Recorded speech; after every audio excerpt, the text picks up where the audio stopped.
안녕하세요. 뉴스반장입니다. 지금 윤석열 내란숙의 윤석열에 대한 구인 부분을 좀 질의를 하려고 합니다.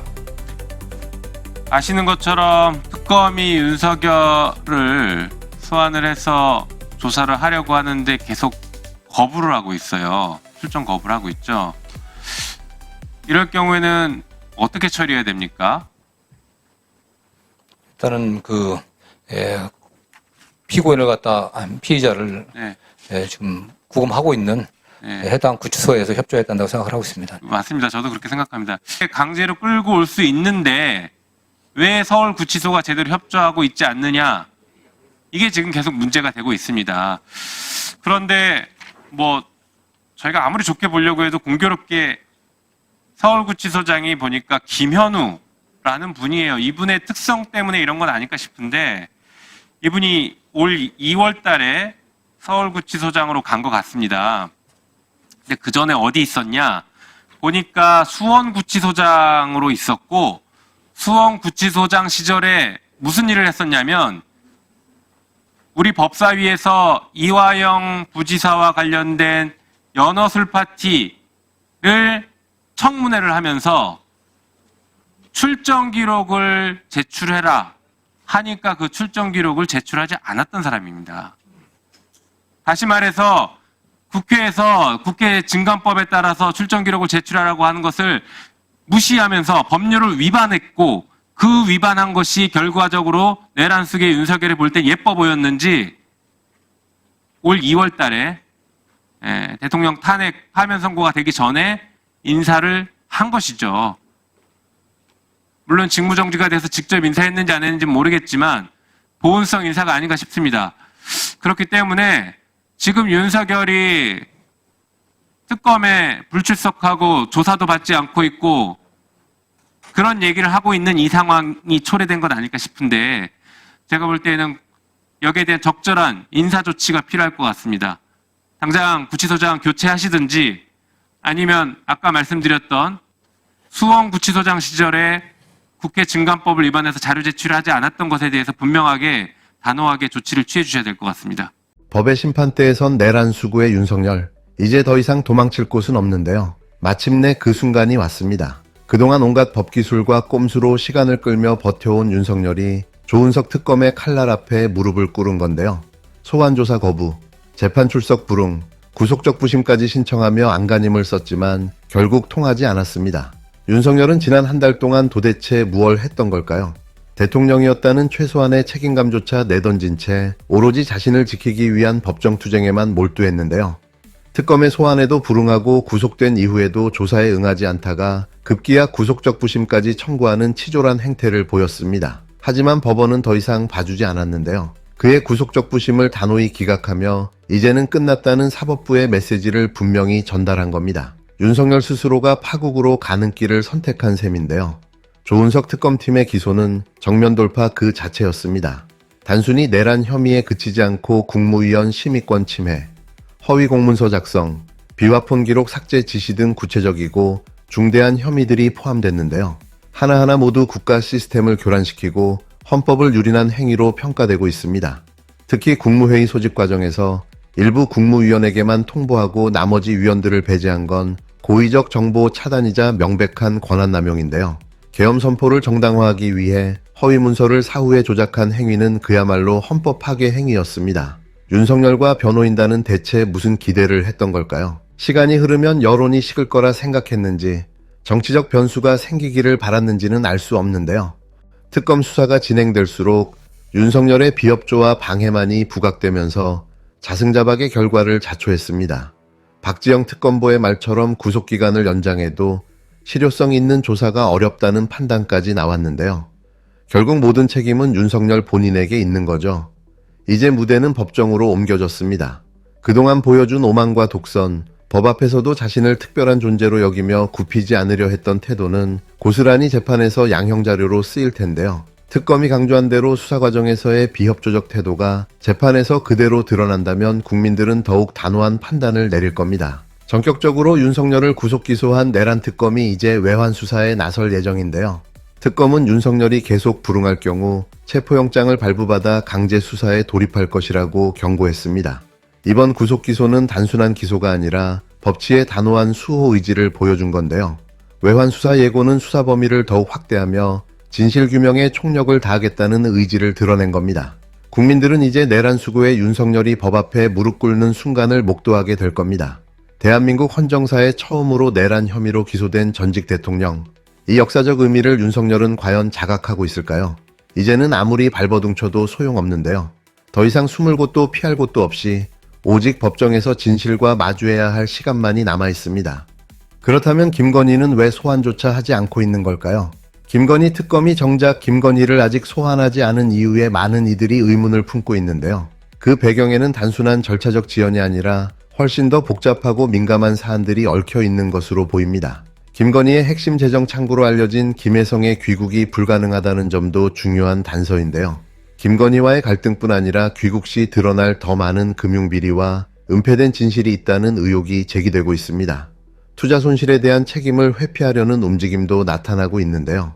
금융기관들이 대기업의 투자를 따라간 것일 뿐이라는 식의 주장은 무책임을 넘어 사기성 투자에 대한 책임까지 면피하려는 시도로 해석됩니다. 무책임하거나 범죄적 요소가 있는 투자 행위에 대해서는 반드시 법적 책임을 물어야 한다는 점이 강조되고 있는데요. 특검 역시 이러한 문제의식을 공유하고 있습니다. 금융 분야에 정통한 전문 수사관들이 투입돼 선례를 면밀히 검토하며 금융비리와 자금 흐름을 정밀하게 들여다보고 있는데요.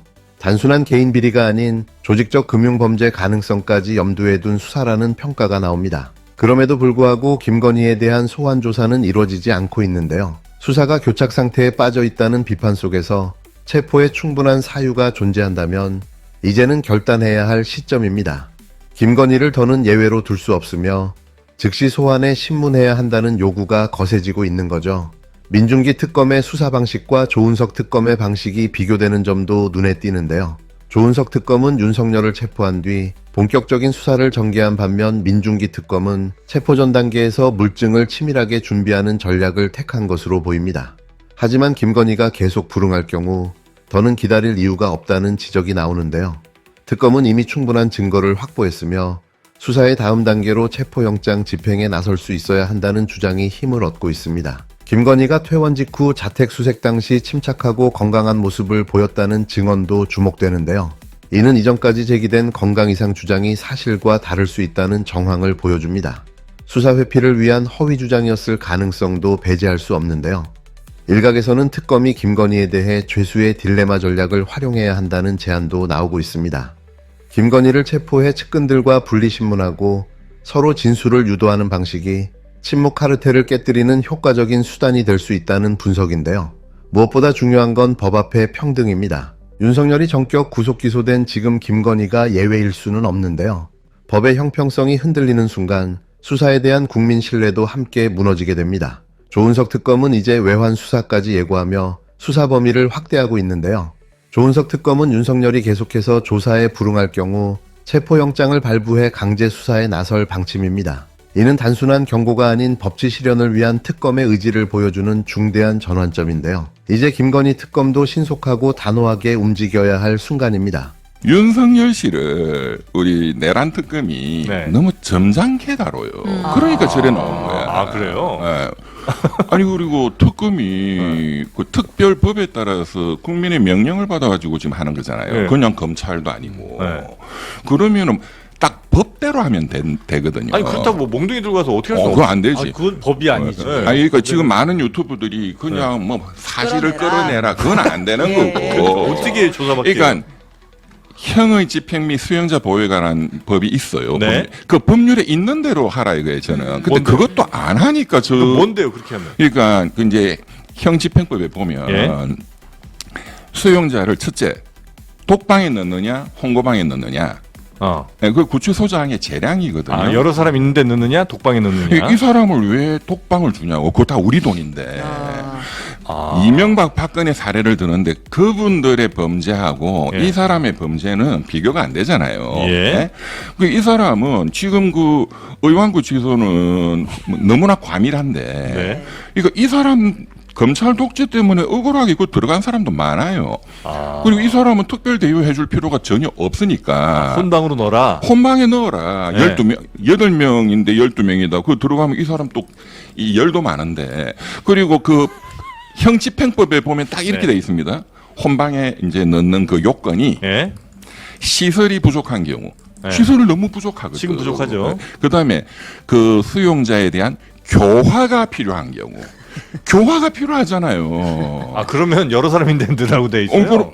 예. 아니, 그런 경우에 홍거방에 수용할 수 있다 이렇게 돼 있어요. 그럼 그 12명 국민들한테 저기 계몽도 좀 당하고 아니 지만 계몽하냐고. 그분들한테 계몽당하고 그다음에 보세요. 왜 그 사람은 별도로 시간을 내서 또 교도관들도 붙어가지고 왜 별도로 샤워를 합니까? 그 같이 있는 분들하고 다 빨가벗고 그냥 같이 하면 되는 거지. 다른 같이 그러니까- 있는 사람들 불편할까봐 그런 건 아닐까요 혹시? 아니 그거는 그 사람들이 좋아할 거예요.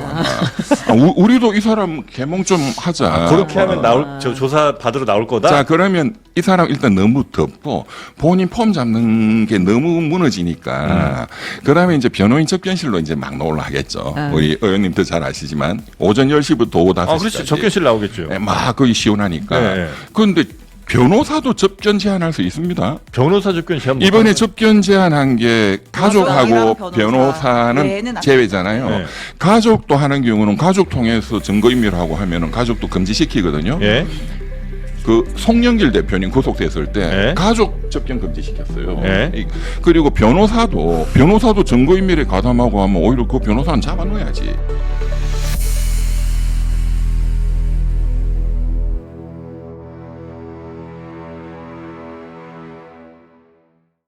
네, 오늘 저희가 함께 살펴볼 자료들은 윤석열 그리고 김건희를 둘러싼 특검 수사에 대한 최신 내용들입니다. 사안이 워낙 복잡해서 따라가기 쉽지 않으셨을 텐데요. 오늘 저희가 이 자료들 속 핵심 정보랑 맥락을 좀 명확하게 짚어드리겠습니다. 여러분이 전체 그림을 빠르게 이해하시는 데 도움이 될 겁니다. 네, 오늘 다룰 자료들을 보면 윤석열에 대한 특검의 구속 기소부터 시작해서 또 김건희 관련 수사가 왜 좀 더딘가 하는 부분까지 정말 여러 측면을 다루고 있습니다. 먼저 윤석열 관련 내용부터 시작하는 게 좋겠네요. 조은석 특검팀이 윤석열을 부르려고 했는데 구속된 다음에도 계속 조사를 거부하고 있다. 이 점이 자료들에 명확히 나와 있어요. 아, 계속 거부하고 있군요. 그런데도 특검이 결국 구속 기소를 했단 말이죠. 자료 보니까 내란 혐의 이것만 있는 게 아니고 뭐 국무위원 직권 침해 또 허위 공문서 작성하고 나중에 막 고치고 심지어 그 비화폰 기록 삭제 지시까지. 혐의가 굉장히 구체적이고 무겁네요. 맞습니다. 제공된 분석들을 보면 이런 행위들이 그냥 단순한 비리가 아니라 국가 시스템, 그러니까 헌법 질서 자체를 흔든 거다. 이렇게 아주 심각하게 평가하고 있더라고요. 그리고 그 윤석열 측에서 구속이 부당하다, 다시 판단해달라 이렇게 구속적 부심을 청구했는데 법원이 이걸 받아들이지 않았다는 내용도 중요해 보입니다. 네, 그렇죠. 자료들은 이걸 딱 잘라서 사법부가 이제 법대로 갈 수밖에 없다. 이런 메시지를 아주 분명하게 던진 거다. 이렇게 해석하고 있습니다. 그런데 수사 자체랑은 조금 다른 얘기지만 윤석열이 있는 서울구치소 관련해서도 논란이 좀 있네요.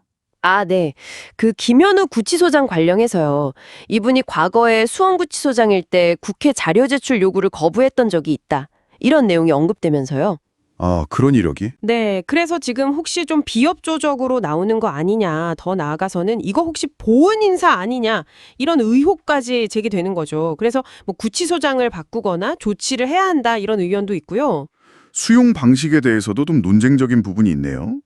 그 형집행법을 근거로 들면서 독방이 아니라 혼거방, 그러니까 여러 명이 같이 쓰는 방에 넣어야 한다는 주장이 여러 자료에서 나와요. 맞습니다. 법 규정에 뭐 시설이 부족하거나 교화 필요성이 있을 때 혼거 수용한다고 되어 있는데 다른 수용자들하고 형평성 문제도 있고 왜 특별 대우를 하냐 이런 비판적인 시각인 거죠. 심지어 뭐 샤워 같은 처우 관련해서도 비판이 있고요. 네, 그런 부분까지 지적이 되고 있습니다. 앞으로 수사 방향과 관련해서는 특검 의지가 상당히 강해 보입니다. 자료에 따르면 외환 관련 수사에서도 계속 이렇게 조사에 응하지 않으면 체포영장이라도 받아서 강제로 조사하겠다. 이런 경고성 메시지를 냈다고 하죠. 네, 아주 강경한 입장입니다. 자, 그럼 이제 김건희 관련 특검 수사 쪽으로 좀 넘어가 볼까요? 민중기 특검팀이 아직 김건희를 직접 부르지 않고 있는데 그 이유에 대해서 자료들이 몇 가지 분석을 내놓고 있습니다. 왜 아직 소환을 안 하고 있을까요? 일단 핵심 자금 관리자로 지목된 인물 그 김혜성 씨 귀국이 좀 불투명한 상황이랑 관련이 있지 않나 보고 있고요. 어쩌면 이게 수면 아래 더 큰 금융비리나 뭔가 숨겨진 진실이 더 있어서 그걸 먼저 파악하려는 거 아니냐 이런 분석도 있습니다. 금융비리 의혹 이 부분은 정말 좀 복잡한 것 같아요. 투자 손실 책임 회피하려는 움직임이라던가 어쩌면 사기성 투자일 수도 있다. 심지어 금융기관까지 연루됐을 가능성. 이런 지적들이 자료들에서 계속 나오네요. 네, 그래서 특검이 아예 금융 전문가까지 투입해서 이건 단순한 개인 비리가 아니라 조직적인 금융 범죄일 수도 있다. 이런 가능성까지 열어두고 수사 중이라는 평가가 나옵니다. 상당히 깊게 파고들고 있다는 거군요. 그렇죠. 두 특검의 수사 스타일을 비교하는 분석도 흥미로운데요. 조은석 특검은 약간 선체포 후 수사 이런 느낌이었다면 민중기 특검은 좀 더 물증 확보에 집중하는 모습을 보인다는 거예요. 아, 접근 방식이 다르군요. 네. 하지만 김건희가 계속 이렇게 조사에 불응하면 이 자료들에서는 더 이상 기다릴 이유가 없다. 체포영장 집행해야 한다. 이런 목소리가 강하게 나오고 있습니다. 그리고 김건희 건강 상태 관련해서도 좀 엇갈리는 얘기가 있네요. 자택 수색 당시에는 비교적 침착하고 건강해 보였다. 이런 증언이 자료에 실려 있는데 네, 그게 이제 이전에 알려졌던 건강 이상설이랑 좀 다르니까 이게 혹시 수사를 피하려는 의도였던 거 아니냐 이런 의문을 제기하는 시각도 있는 거죠. 그래서 수사 전략으로 죄수의 딜레마를 써야 한다는 제안까지 나오더라고요. 맞습니다. 김건희를 체포한 다음에 측근들하고 딱 분리해서 신문하면 서로 진술이 엇갈리면서 진실을 밝혀낼 수 있지 않겠냐 이런 분석이죠. 네, 오늘 저희가 살펴본 자료들을 쭉 정리해보면 윤석열의 특검 조사 거부와 구속 기소 문제, 또 김건희 소환이 왜 늦어지는지 그 배경과 금융비리 의혹들, 이렇게 특검 수사를 둘러싼 여러 쟁점들이 있었습니다. 그리고 이 자료들이 공통적으로 강조하는 지점은 결국 법 앞에서는 모두가 평등해야 한다. 이 원칙이 철저하게 지켜져야 한다는 점인 것 같습니다. 네, 윤석열 구속 기소와 김건희에 대한 수사가 계속 이렇게 진행되는 상황인데요. 이 과정들이 앞으로 우리 사회의 법치주의 그리고 사법 시스템에 대한 신뢰에 과연 어떤 영향을 미치게 될지 참 지켜봐야 할 중요한 지점인 것 같습니다. 여러분께서는 이 일련의 과정들을 지켜보시면서 어떤 점이 가장 중요하다고 생각하시는지요? 한 번쯤 생각해 보시면 좋겠습니다.